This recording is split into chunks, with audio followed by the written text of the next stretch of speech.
Hey there, fantastic viewers. A big thumbs up to you for choosing this video amidst the vast digital expanse. Get ready to embark on a journey of knowledge and creativity with Fixit.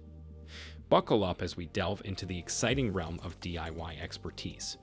Today, I'm thrilled to unveil the secrets behind crafting something truly amazing. Whether you're a seasoned DIY enthusiast or just stepping into the world of creativity, you're in for a treat. Before we dive in, don't forget to hit that subscribe button and ring the notification bell. That way, you won't miss a single moment of the Fixit magic. Our channel is your go-to destination for enlightening tutorials. Today, we'll talk about how to change Snapchat username. So the first step is to open Snapchat. Go to your profile and then click on the gear icon. It will take you to the setting option.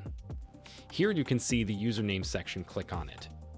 As you can see, when I click on change username, it says that I can only change my username once a year.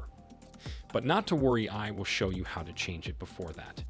You need to go back and look for I need help under support section.